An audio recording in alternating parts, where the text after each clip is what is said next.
Olá, pessoal do segundo ano. Vamos aí para mais uma aula online nossa. Então, continuando aí os estudos da apostila 6, né? Na verdade, caderno de atividades, é onde está a parte de produção textual da apostila 6. Nós continuamos mais uma aula aí de resumo, pessoal. Hoje nós vamos mais a fundo, nós vamos entender mais ou menos como que a Universidade Federal do Paraná constrói as suas tabelas de correção. Por enquanto eu não corrigi vocês pela tabela da Federal ainda, mas mais para frente, aí, principalmente no terceiro ano, vocês vão ter contato diretamente com essas tabelas e vão ver a dificuldade que é. Então eu já vou dar uma introdução aí a essa base de como eles constroem tabela. Para isso, a gente vai pegar uma questão que caiu na Universidade Federal do Paraná, e aí a forma, tá, que é construído lá dentro mesmo da universidade, é isso que eu vou passar para vocês aqui agora. Então eu vou mostrar para vocês aqui uma proposta antiga da Federal, e em cima dessa proposta a gente vai ter uma técnica aí para a gente entender mais ou menos como vocês podem achar os principais argumentos para colocar no texto, que é os principais argumentos que estarão numa tabela de correção. Beleza? Então vamos lá para os nossos estudos, continuar os nossos estudos de resumo na apostila 6. Então vamos ler agora o texto curto, logo existo, que foi o texto de apoio, e o texto, na verdade, para ser resumido pela Universidade Federal do Paraná, né? Eles cobraram isto no ano de 2008, no vestibular de 2008. Então vamos lá. Curto, logo existo. Com a evolução e o aumento de usuários e da importância das redes sociais, o nome e a fotografia de cada pessoa passaram a funcionar como substituto do sujeito. O eu real se esvaziou para dar lugar ao perfil. O filósofo francês René Descartes estabeleceu um novo modelo de pensamento no século XVII, ao formular em latim a seguinte proposição: penso, logo existo, cogito ergo sum. Era uma forma de demonstrar que aquele que existe raciocina e, por conseguinte, põe em xeque o mundo que o cerca. A dúvida científica substituía a certeza religiosa. Hoje, Descartes se reviraria em seu túmulo em Estocolmo, caso pudesse observar o que se passa na cabeça dos seres humanos. Curto, logo existo, amo ergo sum. Parece ser a nova atitude lógica popularizada pelo Facebook. A dúvida científica cedeu espaço à presunção tecnológica. Melhor ainda é a formulação da jornalista americana Nancy Jo Sales. No livro Bling Ring, A Gangue de Hollywood, a dúvida sobre a existência do ego deu lugar, na cultura do ultraconsumismo e das celebridades, a um outro tipo de pergunta. Se postei algo no Facebook e ninguém curtiu, eu existo? A resposta é: provavelmente não. Eu existo se meus tweets não são comentados nem retweetados? Claro que não. E se são curtidos ou retweetados? Tampouco. Ninguém existe nas redes sociais senão como representações, que estão ali no lugar dos indivíduos. Não há uma transparência ou uma continuidade natural entre o que somos de fato e o que queremos ser nas redes sociais. Isso parece óbvio, mas não o é para muita gente. Agora as pessoas reais guardam uma alta concentração de nada nos cérebros, pois preferem jogar tudo o que pensam e sentem via suas representações nas redes sociais. Elas se tornaram ocas para rechear de signos seus perfis. O verdadeiro eu migrou do mundo offline para o mundo online. É óbvio que os signos na internet podem enganar, mentir e insidiosamente simular um alter ego digital. Os vigaristas e falsários pululam alegremente com suas máscaras nas redes sociais. Quando alguém me curte ou não curte, está agindo com sinceridade na mensagem ou quer agradar e parecer inteligente? Ou está ironizando? Nesse sentido, se o eu do Facebook quiser se sentir mais vivo com o número de pessoas que o curtiram, estará caindo em uma armadilha, pois ele não é o que é, nem quem curte é o que parece ser. Mesmo quando a boa-fé existe, ela deixa de ser, porque nada se mantém estável no ambiente da curtição do Facebook. Até a morte está vulnerável a ataques e profanações nesse meio movediço e enganoso em que, como diz Manuel Castells, a rede é a mensagem. Quando um indivíduo morre no mundo concreto, ele continua mais vivo do que nunca nas redes sociais online, pois seu perfil e seu histórico continuam atuando como se substituíssem o ser humano que os gerou um dia. A sobrevida virtual se torna maior e mais significativa que a vida real. É por isso que os robôs do Facebook geram mensagens aleatórias para que usuários, vivos ou mortos, cutuquem alguém que já está morto ou curtam perfis que já subiram aos céus. Quantos mortos não receberam cutucadas ou convites simpáticos para participar de alguma causa ou curtir alguma página de celebridade? Quantas mensagens não são deixadas para os mortos como um tributo fúnebre? Isso não me causa calafrios. Ao contrário, pertence à natureza humana acreditar na vida após a morte. E a tecnologia proporciona isso de uma forma concreta. Desse modo, ninguém mais morre totalmente. A vida se torna um prolongamento da morte e vice-versa. O que não deixa de ser uma realidade. Também ninguém mais vive de fato por causa da tecnologia. Quando clicamos para dar sinal de vida, estamos vegetando na indeterminação. Ainda vivos, contemplamos a nossa própria atividade pós-mortem. No que diz respeito a redes sociais, portanto, morrer ou não morrer, ser ou não ser, curtir ou não curtir, vodka ou água de coco, para elas tanto faz. Não é uma questão. É sim uma tautologia, ou seja, significa dizer a mesma coisa, ainda que sob formas aparentemente contraditórias. Os mecanismos de busca não se importam com quem morre ou vive, salvo para assinalar datas de nascimento e morte. O algoritmo que move Twitter, Facebook e outros sites lê nossas atividades com mais suprema indiferença. O ato de curtir tem um poder ontológico. Ele alterou irremediavelmente a nossa forma de encarar o mundo, os outros e a nós mesmos. Pois o curtir é a manifestação mais aguda da insistência do ego na cadeia da lógica binária do Facebook. Se eu curto, desejo afirmar minha existência, mas eu menos existo do que penso que possa existir. Se alguém me curte, posso adquirir certeza de que estou no mundo e me encher de felicidade com o elogio, mas não há como verificar a veracidade dele. E assim, se eu pensar demais nisso, mergulho na frustração e na sensação de vazio existencial. E se o mundo existe só porque todos se curtem mutuamente, então ele virou um círculo vicioso de aprovações, que o levarão inevitavelmente ao caos. O mundo, em suma, não pode existir fora do moto perpétuo da troca infinita de elogios e aprovações. Quem curte não curte algo, mas curte o próprio ato de curtir. Esse mundo paralelo peculiar se destruiria se houvesse contradições, confrontos e refutações. As redes sociais deram origem a universos de consenso absoluto. De minha parte, não curto, logo desisto. Texto de Luiz Antônio Guiron, revista Época, publicado no dia 1º de agosto de 2013. Lembrando que essas 3 informações são a base importantíssima, né? Sem elas não existe resumo, para citações do seu resumo. Você tem que citar o autor, nesse caso Luiz Antônio Guiron, você tem que citar o veículo de comunicação, nesse caso a revista Época, e você tem que citar a data, nesse caso 1º de agosto de 2013. Então vamos relembrar agora da nossa primeira aula de resumo. O que eu falei quando eu apresentei o slide para vocês? Eu falei o que ali? Eu falei que vocês têm que fazer 2 leituras do texto. Uma completa, para pegar a temática central, e outra leitura mais parágrafo por parágrafo, fazendo as anotações, sublinhando os principais argumentos encontrados pelo autor. Agora eu vou apresentar para vocês 2 bases de um slide que eu vi dentro da universidade, de professores que fazem as tabelas, que fazem as questões de vestibular de vocês e as tabelas tá? E uma outra forma que eles fazem, como que eles acham esses argumentos do autor. Para achar esses argumentos do autor, tá? E aí, lógico, no final vou mostrar o que seria para eles uma produção adequada. Tudo dessa mesma proposta que a gente viu agora. Tranquilo?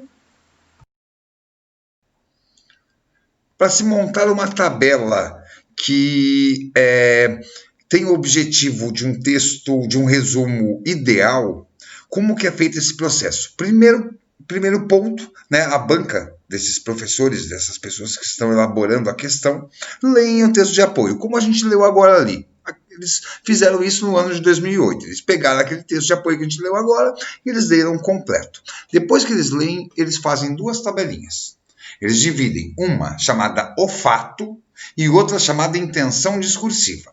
Primeiro eu vou ver com vocês aqui primeiro esse o fato. O que é esse o fato? Fato é o que acontece dentro do texto. É sobre o que o texto fala e o que acontece dentro dele. Quais os elementos importantes, tá? Para a nossa compreensão dessa tese apresentada pelo autor.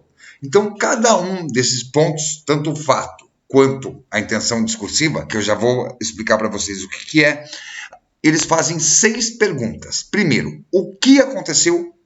Quem que estava envolvido nesse processo? Onde aconteceu ou onde acontece? Quando que isso acontece? De que maneira? Como isso acontece? E o porquê? Tá? Então vamos lá, pegando base, esse texto que a gente viu agora, o curto logo existo. Então, as 6 perguntinhas para o fato, lembrando que o fato nada mais é do que o que acontece dentro do texto, os elementos importantes para a compreensão do acontecido dentro do texto. Vamos lá, primeiro, o que acontece nesse texto? Esse texto fala sobre o quê? Sobre um fenômeno de consenso absoluto. Eu sei que vocês devem ter pensado, mas esse texto ele fala sobre o ato de curtir. Isso é mais para frente, pessoal, é como acontece. O que acontece é um fenômeno de consenso absoluto de todas as pessoas, aqueles internautas de rede social ali que ele falou do Facebook, ligado àquilo. Fenômeno de consenso absoluto entre esses internautas. Quem que participa dessa ação nesse texto? Usuários de internet. E onde eles participam disso? Na internet? Não, mais específico, nas redes sociais. Quando isso acontece? Muito antigamente ou hoje em dia? Hoje em dia, atualmente. Como isso acontece? É muito importante sempre essa parte do como.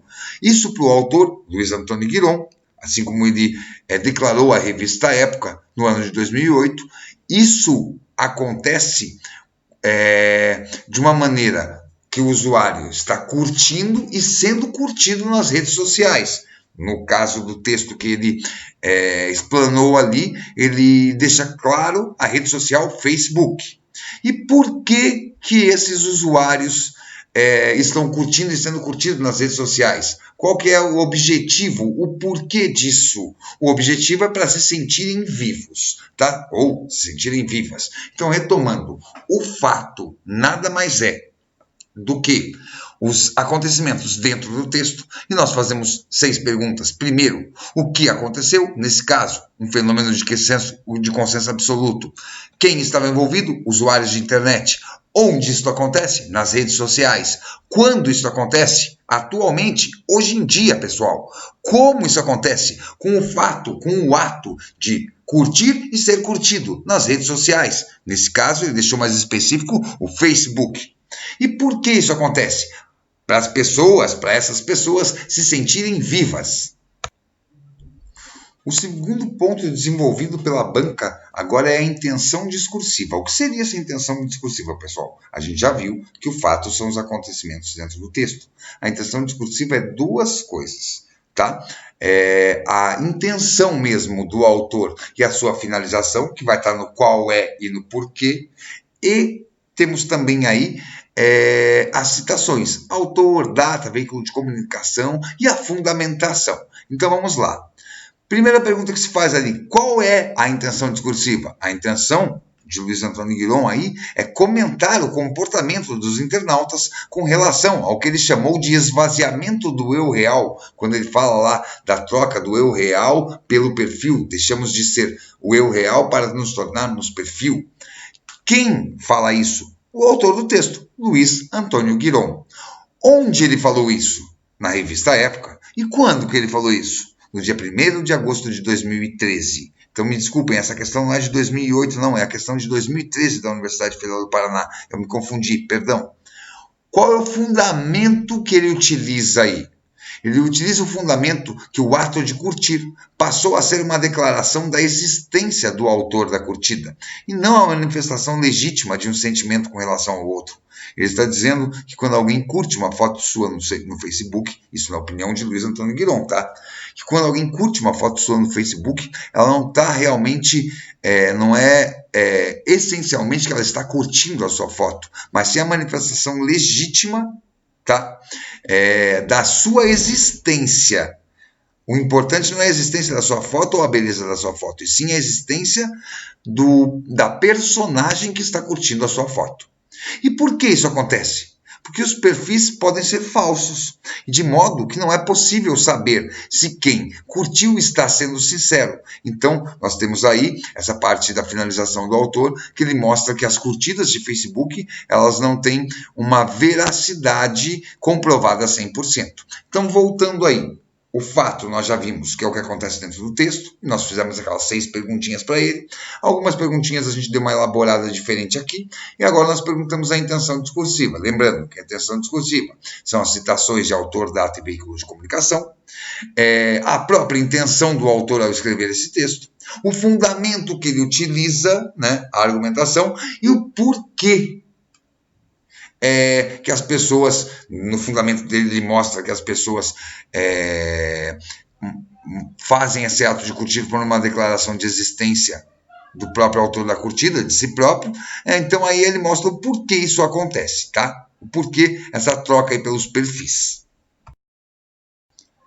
Aí agora a banca passa para o último ponto da elaboração final. Ela já leu o texto de apoio, primeiro ela escolheu o texto de apoio, depois ela leu em conjunto o texto de apoio, ela fez as 6 perguntas para o fato, né? Lembrando que o fato que acontece dentro do texto, fez as 6 perguntas para a base de intenção discursiva, que é a intenção do autor, as citações, a fundamentação e a conclusão dele. Agora ela vai construir um texto, que seria um resumo ideal, e a partir de todas as informações, tanto do fato quanto da intenção discursiva, são montadas as tabelas. Então é isso que vocês têm que tentar fazer nas próximas redações de resumo agora, de pegar, dividir ali, escrever no papel o fato de um lado, a intenção discursiva de outro, fazer as perguntas e tentar achar. Vocês vão ver que muito mais elementos vai aparecer no resumo de vocês. Vai ficar muito mais fortalecido como resumo. Então vamos lá para o texto que eles conseguiram com essas respostas que a gente viu ali, a partir das perguntas elaboradas por eles, com essas respostas, o texto ideal na posição desses corretores da banca, tá? Num artigo publicado na revista Época, em 1º de agosto de 2013, Luiz Antônio Guiron comenta o comportamento dos internautas com relação ao que ele chamou de esvaziamento do eu real. Para ele, curtir passou a ser uma declaração da existência do autor da curtida, e não a manifestação legítima de um sentimento com relação ao outro. Pois, como os perfis podem ser falsos, não há como saber se quem curtiu está sendo sincero ou se quer apenas atestar sua existência. Para se sentir vivo, gerando um consenso absoluto em que todos curtem todos. Então nós conseguimos notar nessa aula de hoje que você pode usar uma outra técnica. A primeira técnica que eu passei na primeira aula é aquela da primeira leitura para achar o tema central, e a segunda leitura você faz todas as anotações para poder colocar aí na sua redação, no seu resumo. Agora, como achar de uma maneira correta, né, esses argumentos utilizados pelo autor, que é nessas partes sublinhadas? Isso ficou na aula de hoje, fazendo essas 2 perguntas. Lembrando bem, tentem fazer isso em casa. O fato, que é o que acontece no texto, a intenção discursiva, a intenção do autor em fazer aquele texto, quem é o autor, veículo de comunicação, data, que são as citações, mais o fundamento utilizado por ele e a conclusão dele. E sempre coloque o autor, concluiu, tudo aquilo que a gente já comentou. Vocês vão ver, fica bem mais fácil construir dessa forma, tá? Para essa semana, vocês têm aí a 3ª redação comigo, do bimestre, e ela vai estar, lógico, no caderno de atividades da apostila 6, ela está na página, pessoal, nós estamos aqui na página 18, tá? Página 18, proposta 3. Essa proposta, eu até vou ler com vocês agora aqui, vocês vão notar que essa proposta a gente já analisou ela em aulas passadas. Eu acho que foi na última ou na penúltima aula, eu acho que foi na penúltima aula, procurem lá, vai ter a análise dela, vai ajudar muito vocês. Eu só vou ler o texto com vocês e vou deixar que vocês procurem na penúltima aula a análise que eu fiz. Se vocês pegarem bem aquela análise, dá para vocês construírem o texto de vocês tranquilamente. Lembrando que vocês têm que entregar esse texto em folha separada, datada com a data da aula, tá? Então, a data de hoje, dia 10/6/2020, tudo separadinho, organizadinho, para ficar bom para a gente lá na hora da correção, ficar mais fácil aí esse processo, tá bom? Então, vamos lá, vamos ler junto o texto, um texto complicado, vocês vão lembrar, eu li em aula com vocês, ele é bem complicado, vamos lá. Proposta 03, uma proposta que caiu na Federal no ano de 2015, tá? O FPR, considere o seguinte texto. Um inadiável acerto de contas com a Mãe Terra. A encíclica do Papa Francisco sobre o cuidado da casa comum, Laudato Si, está sendo vista como a encíclica verde. Semelhantemente, como quando dizemos economia verde. Eis aqui um grande equívoco. Ela não quer ser apenas verde, mas também propor a ecologia integral. Na verdade, o Papa deu um salto teórico da maior relevância ao ir além do ambientalismo verde e pensar a ecologia numa perspectiva holística, que inclui o ambiental, o social, o político, o educacional, o cotidiano e o espiritual. Ele se coloca no coração do novo paradigma, segundo o qual cada ser possui valor intrínseco, mas está sempre em relação com tudo, formando uma imensa rede, como, aliás, o diz exemplarmente a Carta da Terra. Em outras palavras, trata-se de superar o paradigma da modernidade. Este coloca o ser humano fora da natureza e acima dela, como seu mestre e dono, Descartes, imaginando que ela não possui nenhum outro sentido senão quando posta a serviço do ser humano, que pode explorá-la a seu bel prazer. Esse paradigma subjaz à tecnociência, que tantos benefícios nos trouxe, mas que simultaneamente gestou a atual crise ecológica, pela sistemática pilhagem de seus bens naturais. E o fez com tal voracidade que ultrapassou os principais limites intransponíveis. A sobrecarga da Terra, uma vez transpostos, colocam em risco as bases químico-energéticas que sustentam a vida, clima, água, solos e biodiversidade, entre outros. É hora de se fazer um ajuste de contas com a Mãe Terra, ou redefinimos uma nova relação mais cooperativa para com ela e assim garantimos a nossa sobrevivência, ou conheceremos um colapso planetário. O Papa, inteligentemente, se deu conta dessa possibilidade. Daí que sua encíclica se dirige a toda a humanidade e não apenas aos cristãos. Tem como propósito fundamental cobrar um novo estilo de vida e uma verdadeira conversão ecológica. Esta implica um novo modo de produção e de consumo, respeitando os ritmos e os limites da natureza, também em consideração das futuras gerações, às quais igualmente pertence a Terra. Isso está implícito no novo paradigma ecológico. Como temos a ver com um problema global que afeta indistintamente a todos, todos são convocados a dar a sua contribuição.